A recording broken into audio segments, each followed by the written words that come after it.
Discussion forum is one way in which teachers and students can interact with each other. Email announcements is another way in which teachers can interact with students. Discussion forum is bidirectional, whereas email announcements is unidirectional. In other words, only teachers can use this to send announcements to the entire class. Now, why like this?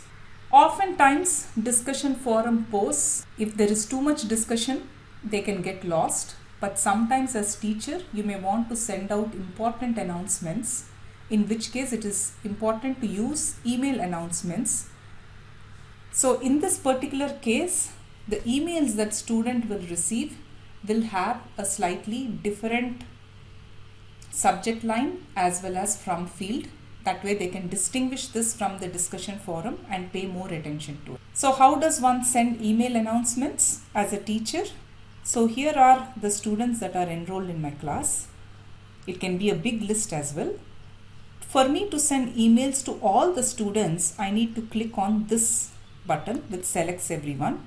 You may have 100 students in the class. So when you click this, all 100 will get selected, and that reflects here which says selected.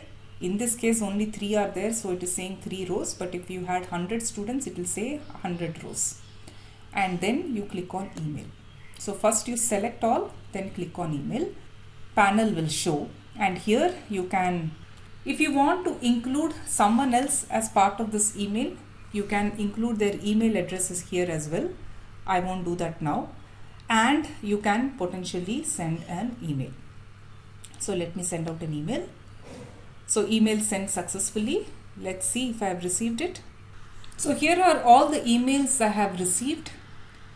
As you can see, this is the new email that has come via the email announcements tab.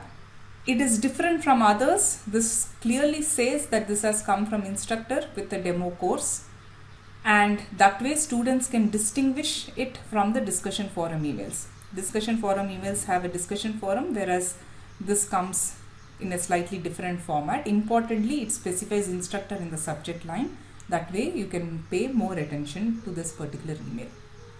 So one other thing to note here is, after you post this email, you actually get to see a history of all the emails that you have sent using this particular tab. So only one email got sent here, so that only shows. So when you click here, it actually shows what that email is about.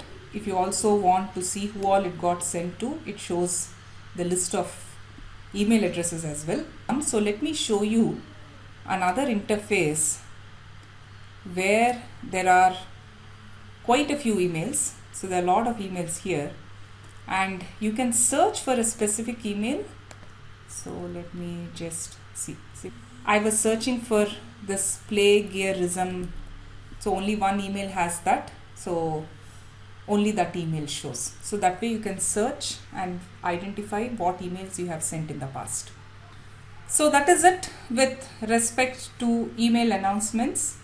So there are 3 ways in which you can interact with students. One is via schedule to specify what to watch.